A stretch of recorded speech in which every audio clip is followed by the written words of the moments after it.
On Sunrise, it's a race to get more shelter beds in Multnomah County. The plan to replace a center in Old Town that's closing in the next few months.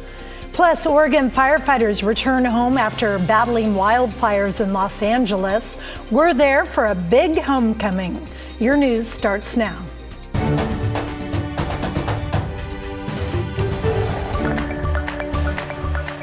Good morning, and thanks for getting up with us on this Sunday at 6 a.m. I'm Libby Dowsett alongside Daisy Caballero. Nice to have you back. Thank you. Yes, we happy missed to be you. back. Yeah, it was just a day, but we're ending the weekend together. Yes, with some sunshine, right? With some sunshine. That is the best part, Libby. Yes, and the reason why this is happening is because a ridge of high pressure that we have been seeing continuously for I think almost 2 weeks now is going to continue to build for at least the middle part of this week. Then a few changes are coming. I'll explain all of that in my full forecast. But currently right now, it is chilly, below freezing, 29 degrees in the Rose City, clear skies, winds coming out from the southwest at right about 3 miles an hour. They will be gusting a little bit more as we're looking into the afternoon. Everyone else, we are in the upper 20s for Hillsborough, for Beaverton, low 20s, King City 23 right now, 28 in Boring.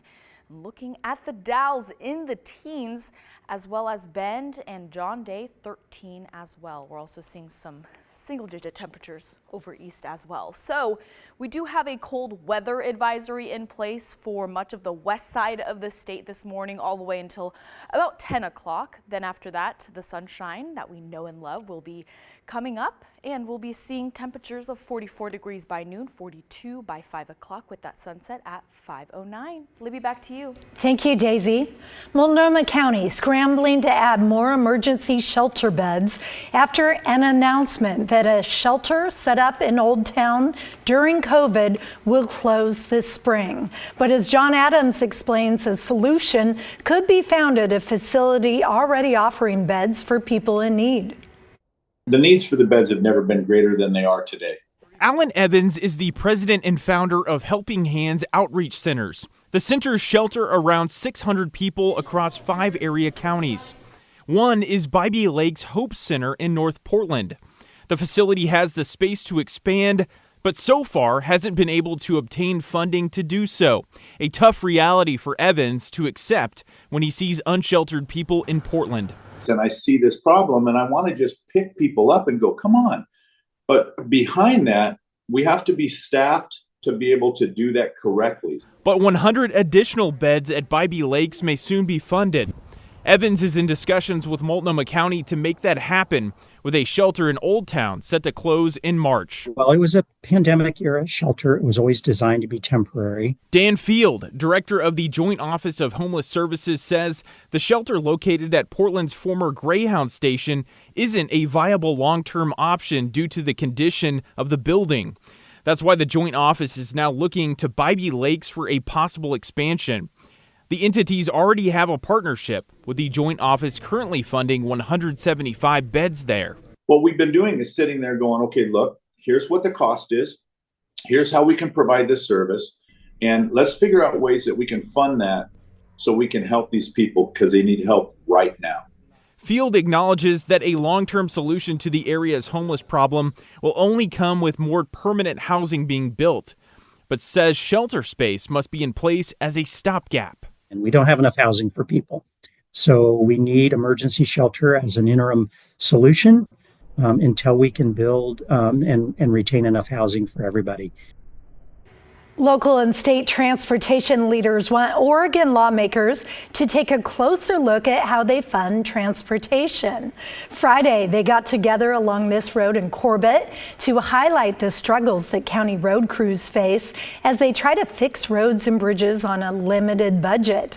The Senate co-chair for Joint Transportation said it's a problem that will only get more expensive over time.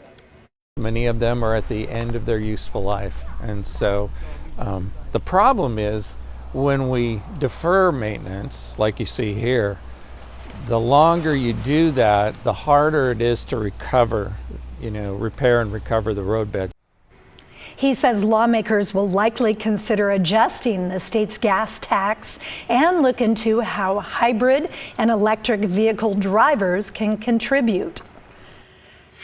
The Port of Hood River says it's permanently closing the toll booth on the Hood River Bridge beginning April 1st. It will transition to fully electronic tolls. The booth has been closed nightly since 2023. The port says the full closure will save about $100,000 per year, which will support bridge maintenance and plans for a new bridge. Local firefighters are back home this morning after helping fight the wildfires burning in Southern California. Our Celine Stevens was there as they stepped off the rigs after a nearly 2,000-mile round trip. Saturday morning, firefighters from the Gresham Fire Department, Port of Portland Fire Department, and Portland Fire and Rescue finally returned home after spending weeks in California helping to fight the Palisades fire. And they tell me they're happy to finally be safe and at home. It was very emotional. I had some tears running down my face, but it was super exciting just to get out and have my kids running toward me to give me a big hug. After being deployed over 2 weeks ago, Multnomah County, Oregon State Fire Marshal Engine Shrike Team 12 finally got to go home this weekend. Today's my anniversary, so this worked out really well, but we're all just excited to see our families. It's nothing short of well-deserved after this group of 22 members from 3 different county departments spent their last couple of weeks fighting the over 20,000-acre Palisades fire. Rolling into town, it was pretty shocking to see what had actually happened there and what the LA guys and gals have went through. You had entire neighborhoods that had burnt to the ground, commercial buildings burnt to the ground, entire subdivisions that were just wiped off the face of the earth. Fire inspectors like Christine Pizzulo describes what she saw as something in a class of its own.